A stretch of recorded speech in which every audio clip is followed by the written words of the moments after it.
കണ്ണൂരിൽ ശാശ്വത സമാധാനം പുനഃസ്ഥാപിക്കാൻ സിപിഐഎം പ്രതിജ്ഞാബദ്ധമെന്ന് ജില്ലാ സെക്രട്ടറി പി ജയരാജൻ. ക്ഷേത്രങ്ങളിലും സ്കൂളുകളിലും ആർഎസ്എസ് ആയുധ പരിശീലനം നടത്തുന്നുണ്ട്. ആരാധനാലയങ്ങളിലെ മതപ്രഭാഷണങ്ങളിലൂടെ മതസ്പർദ്ധ വളർത്താനും ആർഎസ്എസ് ശ്രമം നടത്തുന്നു.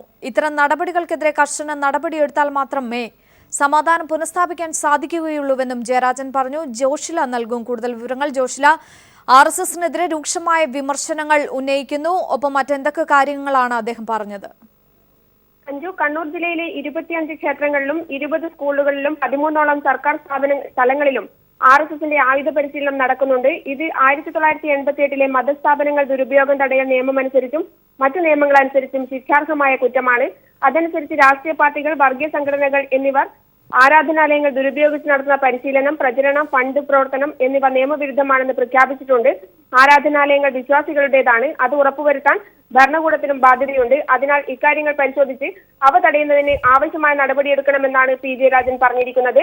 ആരാധനാലയങ്ങളിൽ ഉത്സവങ്ങളോടനുബന്ധിച്ച് മതപ്രഭാഷണങ്ങൾ, അന്യമത വിരോധം കുത്തിച്ചിരുത്തുന്ന പ്രസംഗങ്ങൾ ചിലയിടങ്ങൾ നടത്തുന്നു. മതസ്പർദ്ധ ഉണ്ടാക്കുന്ന ഇത്തരം പ്രസംഗങ്ങൾ നടത്തുന്നവർക്കെതിരെ കേസെടുക്കണമെന്നും അദ്ദേഹം പറഞ്ഞിരിക്കുന്നു. സർവകക്ഷി സമാധാന യോഗത്തിന് ശേഷം കളക്ടർക്ക് സിപിഐഎം ജില്ലാ സെക്രട്ടറി നൽകിയ കത്തിലാണ് ഈ കത്തിലൂടെ ഇക്കാര്യങ്ങൾ വിശദീകരിച്ച് കളക്ടറെ അറിയിക്കുകയും ചെയ്തിട്ടുണ്ട്. അതേസമയം തന്നെ സമാധാനത്തിന്റെ പേരിൽ പോലീസ് എടുക്കുന്ന എല്ലാ നടപടികളെയും അംഗീകരിക്കാനാവില്ലെന്നും അദ്ദേഹം പറയുകയുണ്ടായി.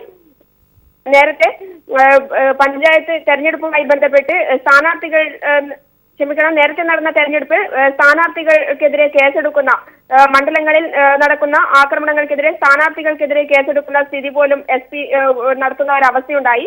അത്തരത്തിൽ സമാധാനത്തിന്റെ പേരിൽ പോലീസ് എടുക്കുന്ന എല്ലാ നടപടികളെയും അംഗീകരിക്കാനാവില്ല. മാത്രമല്ല, ആർഎസ്എസിന്റെ പ്രവൃത്തികളിൽ കേരളത്തിലെ BJPയിൽ ആഭ്യന്തര സംഘർഷങ്ങൾ നടക്കുകയാണെന്നും കഴിഞ്ഞ കാലങ്ങളിൽ CPIM നടത്തിയ ശരിയായ പോരാട്ടത്തിന്റെ നല്ല ഫലമാണ് BJPയിൽ നിന്നും CPIMലേക്ക് ഉണ്ടായ ഒഴുക്കെന്നും നേതാക്കളുടെ പ്രവാഹമെന്നും അദ്ദേഹം പറയുകയുണ്ടായി. അത് തുടരുക തന്നെ ചെയ്യുമെന്നും അദ്ദേഹം സൂചിപ്പിച്ചു. അഞ്ജു, ശരി, ജോഷിലെയാണ് വിവരങ്ങൾ നൽകിയത്.